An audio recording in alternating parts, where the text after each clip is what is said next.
Angela Lewis, thank you so much for coming on the show, Angela. It's great to have you here. Rich, thank you so much for inviting me. I'm so excited. So I was very excited to meet you. I enjoyed my team. My production team always puts together a nice package for me of the people who are going to be coming on and who they are and where they come from. And yours was a fantastic read. So I want my team out there to get to know you in that same way. So tell them you were a championship athlete, and then you Yes. and go on from there. Okay. Well, before I was a championship athlete, Great. I was 6'1" at 12 years old. I have not grown since I was 12 Okay, I was about to years say, how tall old. are you now? Yes, I've been this height for 30 years, which is much cooler at 42 than it was at 12. However, however, being that tall, I was really blessed to have someone, my first basketball coach, see me and ask if I played basketball. Mm, And what I didn't know is that coach would be really hard on me. I would be playing on an all girls team, which was kind of rare back then, yeah. but they were competitive and they were winners, Rich. And so I was very bad because I hadn't played before. But that led me to ultimately getting a Division I scholarship and playing professionally in Europe and then coaching college basketball and really fueled my Fabulous. desire to help others and really continue to build community around sport, but then also use sport to open doors Mm, for life. And so I work as head of operations at Speaker Hub now, and I help lead our team, which I love. excellent. So, how do you think that that part of it, of course, being a part of a team and having, Mhm. someone training you, but others that you're working with, how did it lead you to where you are today? Like what was it about it that led you on this path? Yes, being on the first team, the first basketball team, Hmm. it did three things for me. One, it made me feel comfortable around other people because I wasn't the only tall person. Sometimes we feel out of place, and Sure. being on a team can provide that safety net of community and identity. Okay. The second thing that experience did that led to where I am today is, Rich, we traveled. I'm from the inner city of St. Louis. We went two places. My family went two places growing up: Memphis, Tennessee, and Mount Bayou, Mississippi. The only two places we traveled. Yeah. And my first basketball tournament was in Oklahoma City, Oklahoma. And I saw people from other places for the first time, other than Tennessee and Mississippi. Mm, And so it opened up the world. And the third thing it did is it gave me an understanding of you can work really hard and get better at something with other people. We okay. know in life you're not, no one wakes up great at everything. Right. And so it's really empowering to know that you can start off incompetent and unskilled, but then become a professional. Excellent. And now you're working with other professionals with Speaker Hub. What is Yes. it you do with them? What is it you're teaching these people? So Speaker Hub, a little bit of context. Speaker Hub helps leaders and business owners and professionals use their voice for good and get on more platforms to share their messages and grow their businesses. And Mm, so I lead our team, and we have about 30 dynamic young adults from all over the world: Venezuela, Colombia, Buenos Aires, Belgium. And I get to work with them to help them grow professionally, but help move our initiatives forward. As a okay. company, we help, our clients, but my work internally is what I really, really love.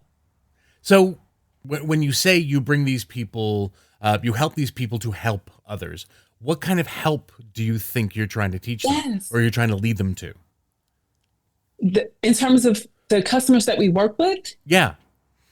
oh, to create and to have platforms to speak on. So we have a database of Okay. podcasts, conferences, associations, media outlets, right? It's how I got here today. I Right. just reached out. So we provide opportunities for them to reach out to people who are in alignment with what they care about and to share their expertise and what they're really passionate about.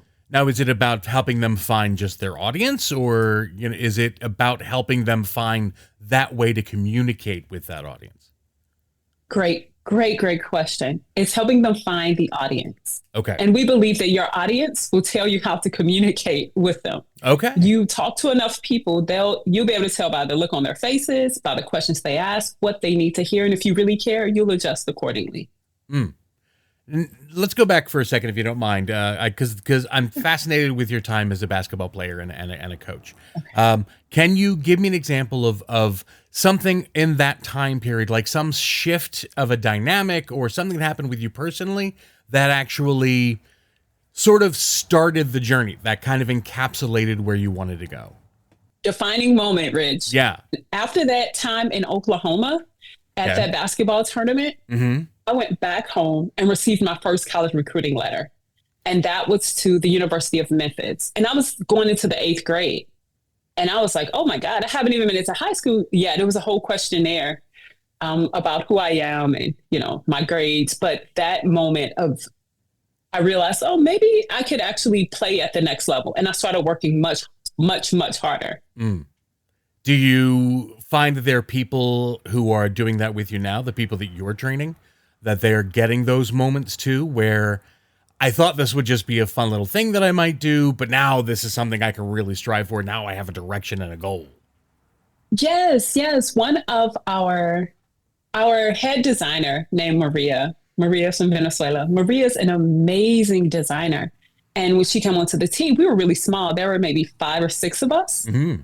And the company kept growing. And so Maria needed to add teammates. So Maria had to hire another designer and someone else to help with our user interface. And Maria was really nervous about leading because she was used to being the one doing the work. Sure. And so through some coaching and sharing some experiences, Maria has just blossomed into a dynamic leader who communicates effectively and directly. And so I'm super proud of her. So what's the key though? How do you get somebody from that? I can do this all on my own, but it'd be so much easier and better if I had other people with me.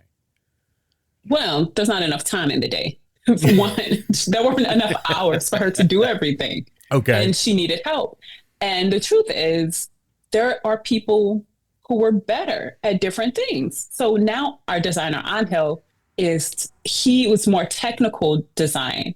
Mm-hmm. He can create better technical designs than Maria. Maria is great, but he had a different skill set. And then Haiti is an organization wizard, and she really helps us figure out the flow, the customer experience and the flow of using the platform in ways that we couldn't have even imagined. And so to answer your question a bit more directly, realize that you can't do it all. Okay. And there are people better than you. And every leader hires people better than them to get things done. Then what's the leader for? To ensure that, we're all going the same direction. There you go. That's because part of what I like to do is to actually think, what might my audience be asking, my team out there be asking right now? And every time I'm doing these shows, everybody's talking about how, you have all these wonderful dynamic people that you are the head of. And it's like, yeah, what does the leader do? What are they doing? What are they doing? But that's what we need to remember. We need to remember that you still do have a point in all of this, leaders out there. Yes, they're the ones staying up all night. Exactly. Yes. Let's make sure everything is still flowing in the right direction. Fantastic. Yes. So let's talk about the philosophy, though, of team dynamics. Like, what is it that you have in your basketball career, you have a captain, right? You have your forwards, you have your guards, you have everybody doing their own thing. Mm-hmm. What brings them together? What should be the thing that everybody needs to remember to keep the team flowing as a team? There are a couple of things that I think are big. One, an aligned mission and vision. Like we're trying to win, or we're trying to win a championship. Right. We're trying to improve our field goal percentage. So it has to be a goal that we're all seeking. Okay. That's part one. Part two is that as an individual, we all actually want to get better individually because we understand that if we improve, then the whole team improves. Mm. And then the last part is trust. You can all want to win. You can all choose to decide you want to be better. But if you don't trust each other, you're never going to get to the goal, and the team will break apart. Okay. Which we see happen all the time. What do you do when it happens? I mean, first off, how can I recognize if my team is starting to splinter? before they fall? And then how can Mhm. we repair it? For basketball, if we're Mhm. talking sport, if you're losing really does a number on the Okay. trust. Yep. Yep. It's just harder because people start pointing fingers and people believe they all have different solutions to solve the losing issue. Okay. So basketball becomes really easy. I haven't seen a team that loses a lot where everyone trusts and loves each other. Mhm. That's just, I haven't seen it. So there's that part Okay. on, and how do you bring it together? Yeah. One, solving one problem at a time. So oftentimes when things aren't going well, whether it's in the business setting or in basketball, we try to solve everything. So we're going to increase our field goal percentage. We're going to we're going to increase our rebounds. We're going to do all these different things, but you can't do them all at the same time. Right. So pick one thing, get better at it. Pick another thing, get better at it. So slowly over time, you can repair your you can you can repair the output, and that oftentimes repair some of the trust. Mm.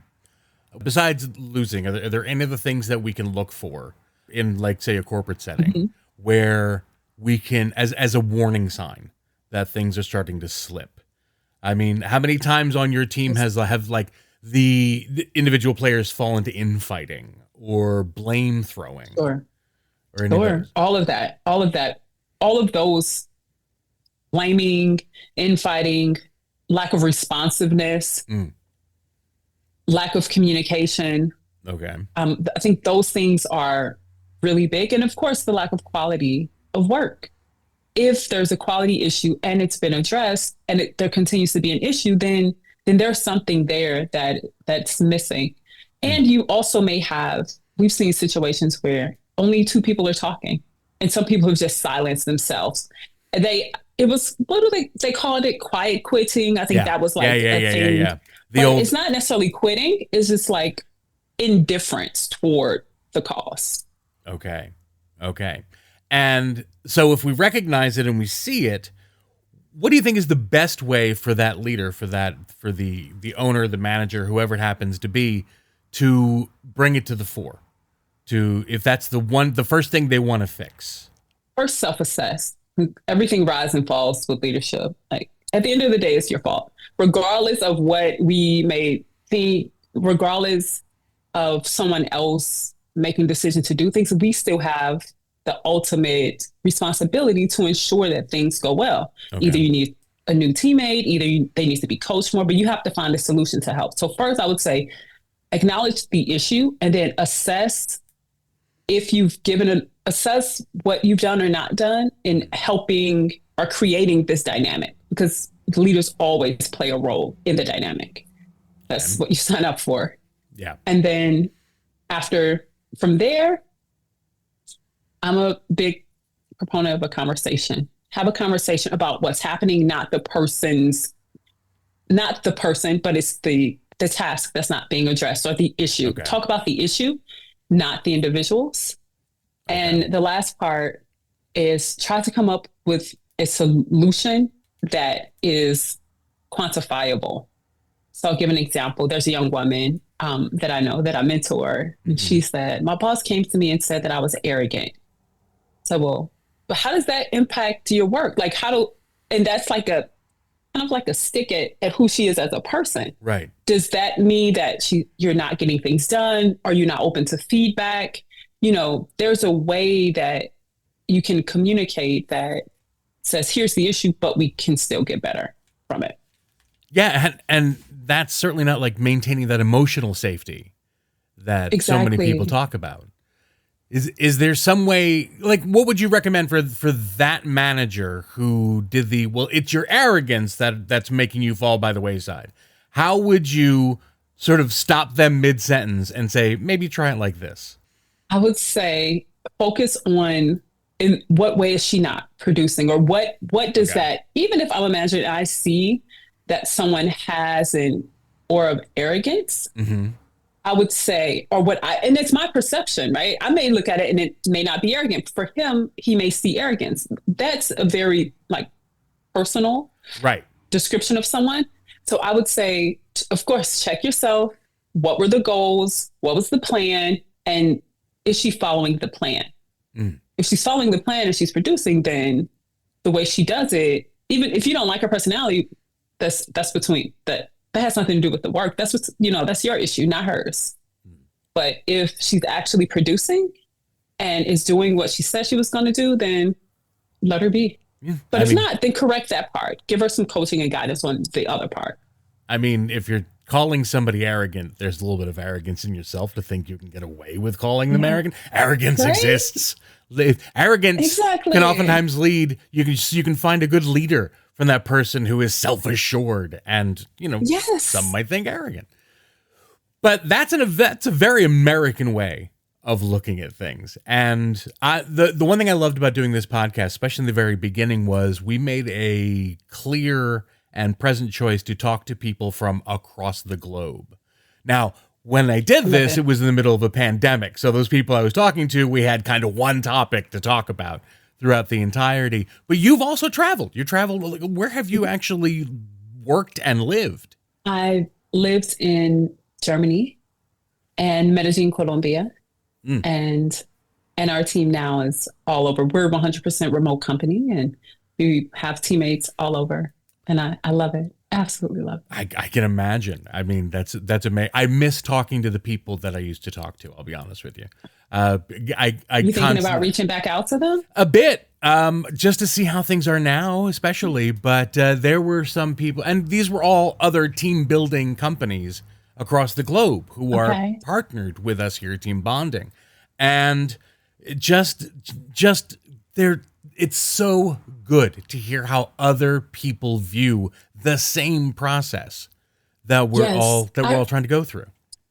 Yes, I really think everyone should leave and go live somewhere else for a year if you can. I know the world is different. Different people have rules about where you can enter and can. And right. But I think there's so much value. You've learned so much. So what have you learned? I mean, what going along this same process, the same philosophy of, safe leadership and, team dynamics, what did you see that from out there that you wanted to bring here or that you thought would really assist people here? Relax. Just relax. Living in other places. Rich, you know how intense we can get. Oh, yeah.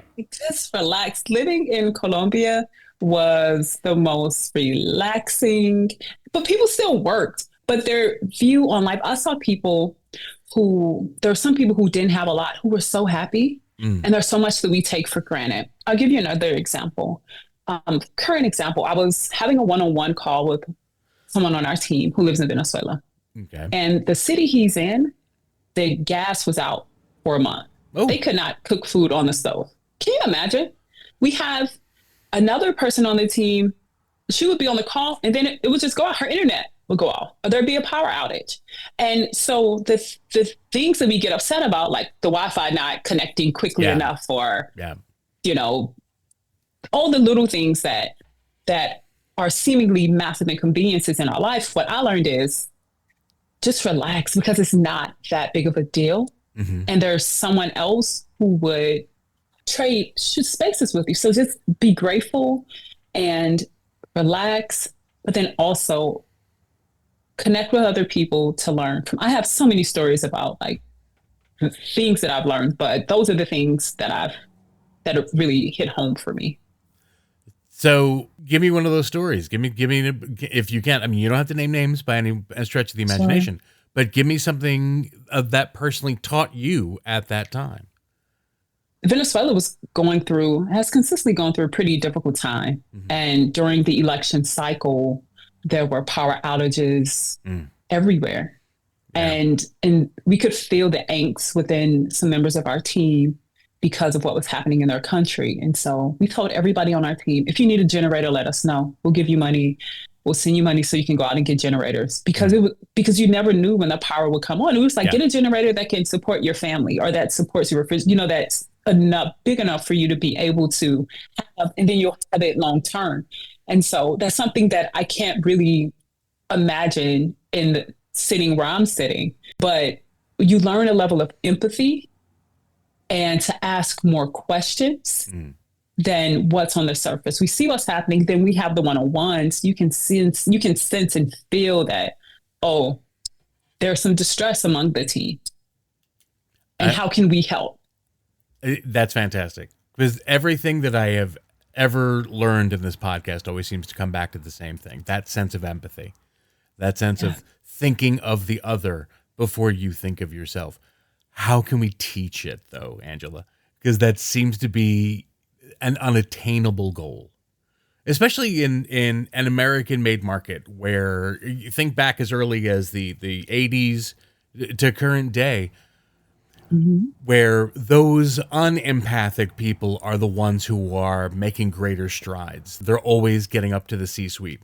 How can we flip the dynamic? How can we teach people that thinking of others is the way to start?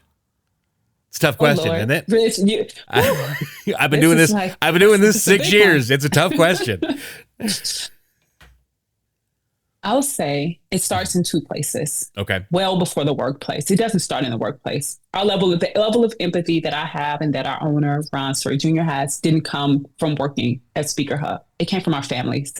It Okay. came from his mom being an educator and was always helping kids. There was always kids at the house. It came from my mom and dad being willing to give kids rides after basketball games. And when we were the house that had that had the basketball hoop in our neighborhood. So all of the Mm. kids would come over and my mom would cook food for all the kids Wow. after we played.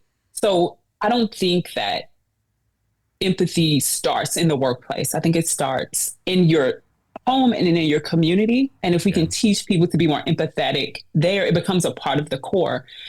Rich, I'm not a believer. I'm not a believer in you can change people's value systems in corporate America because I just either you show up that way. Mm. So I don't know. To answer your question, I don't know.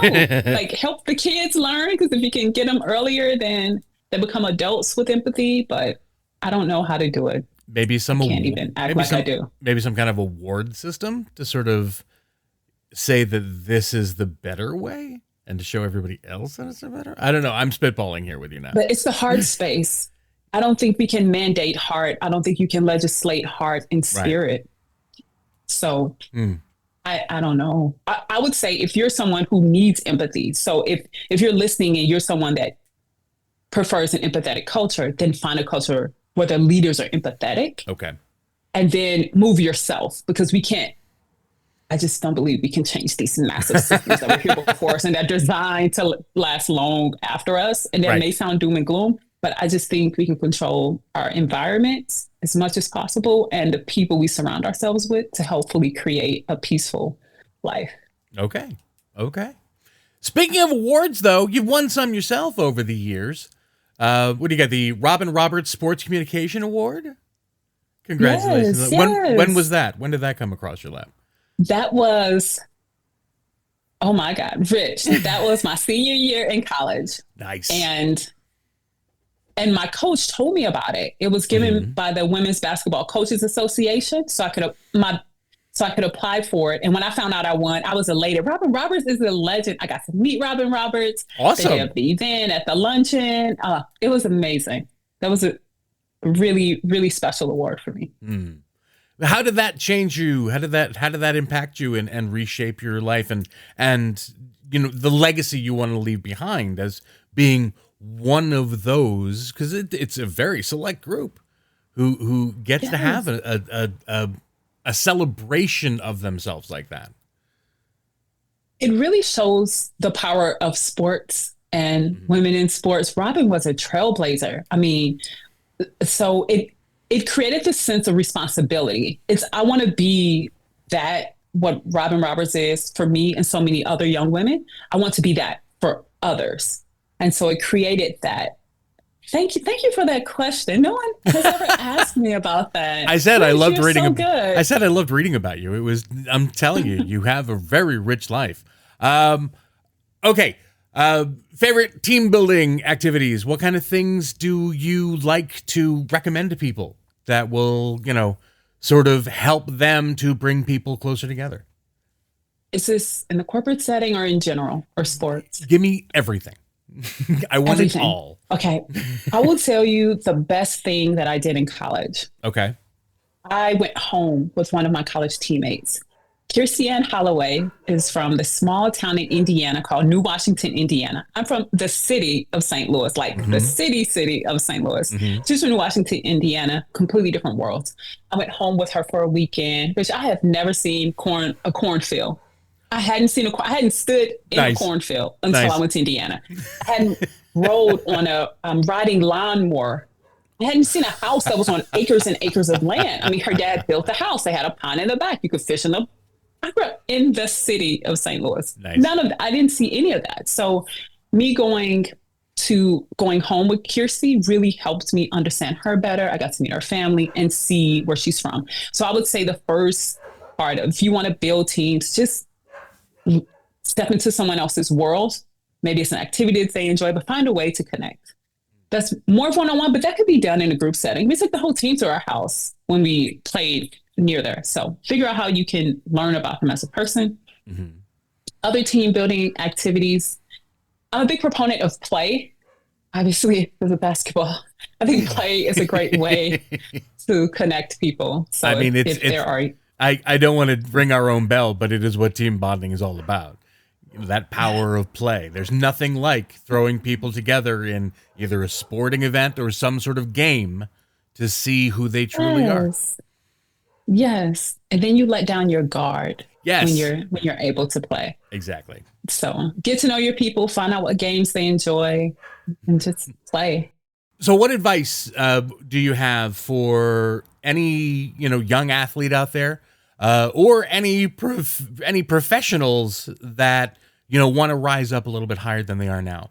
What advice can you give them, especially if they're feeling a little shaky on whether or not they think they can become, you know, or that they can reach the heights that they want to reach for themselves?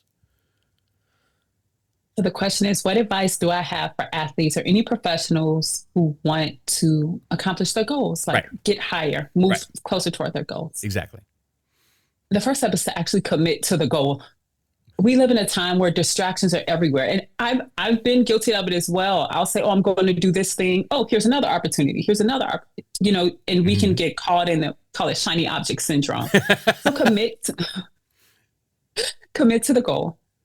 The second thing is know that it will take time. Again, we live in a culture where we want everything so fast, Mm. but things don't always happen in the timeline that we want them to happen, but they can happen if you continue to pursue it because you don't know what obstacles. So you don't know what obstacles are going to come and knock you off your game because Sure. they will come. Yep. That is for sure. Commit to the goal. Make sure that you stay focused. And then the third thing that I think is underrated is ask for help. People who are really driven and committed have a tendency to think they can do everything themselves, like I mentioned about Maria. But you don't know everything. Yeah. It's not possible to know everything. So ask for help when you need it. Google first, use ChatGPT, find out as much as you can. But if you get to a roadblock where you've done all that you can do, ask for help and be patient. Not everybody And can throw knowing the that rocks. it can still happen. Not everybody can throw the No. rock. Sometimes you have to pass. Yes, yes, yes. Okay, basketball analogies. Yes, 100%. I like that. That goes to all of my friends out there who actually know me and know I am not a sports guy. That's the best metaphor I could come up with at the time. Speaking of which, if you can, for me, just sum up for us your mission statement. Like, what is it you want for those people who are listening to you and they're thinking maybe they want to, they want to go to Speaker Hub to learn more for themselves. Yes. So sum up for them what it is you want to bring to them and to yourself. What I want to bring is the recognition that you can learn, grow, and give. Like if you really can wrap your head around those three concepts that you're always learning, which creates growth. So you're always growing and you're always giving, you're going to have a very rich life. Rich meaning, hanging out with Rich, but then Sure. also in terms of your sense of self, your level of confidence, and knowing that you're pursuing things that are meaningful for you. So learn, grow, and give. It's what we do at Speaker Hub. We encourage everyone to continue learning. Of course, you're growing, but then you're giving your voice and you're lending your voice to impact the lives of other people. Okay. And so that's my mission, to keep learning, growing, and giving, and help other people do the same. Nice. I think that's a perfect way to wrap right there. Angela, thank you so much. Did you have fun? Rich, so much fun. This was a blast, Rich. I really enjoyed talking to you. Thank you. I've enjoyed this as well. I hope you continue to feel that way, because it's time for my speed round. All right. All right, Angela. So you've heard the show. You know what's going to happen. There's going to be 60 seconds of music where I'm going to be asking you a series of completely silly and innocuous questions. Your objective is just to answer as quickly and honestly as you feel. If you are feeling at all competitive, we are at 17 questions asked within 60 seconds. Let's go. So let's see if we can do it. All right. I'm ready. As soon as you hear the 17? music, I am going to ask the first question. If you're ready, Angela, away we go. What's your name? Angie. How many kids do you have? None. How many pets? None. What job would you be terrible at? Oh, God. Diving. Favorite way to unwind after a stressful day? Salsa dancing. What would you like your last meal to be? Pizza. Pancakes or waffles? Pancakes. Favorite guilty pleasure TV show? None. If you could be any fictional character, who would you be? Superwoman. If you could have any fictional character play you, who would it be? Oh, God. Sanaa Lathan. What is the most adventurous thing you've ever eaten? Arepas con huevos. Name a time when you laughed really hard. Talking to my brother yesterday. What's the most important lesson you've ever learned? Relax. If you could work remotely from anywhere in the world, where would you choose? Medellin, Colombia. No, Portugal. 14. No, Hawaii. Keep walking around the world. No, Italy. I like it. I like it. You know what? Hopping is fine. We'll just take the globe trotting to the next level. 14, my friend. Well done. Thanks. That is not 17, but it is far better than average. So well done to you. Angela, real quick, let me just ask if there is any way that my friends out there can learn more about you. Where would they go? You can find me on LinkedIn, Angela R. Lewis, or AngelaRLewis.com, and our SpeakerHub.com. Learn more about Speaker Hub as well. There you go. So either one. Thank you very much, Angela. Thank you.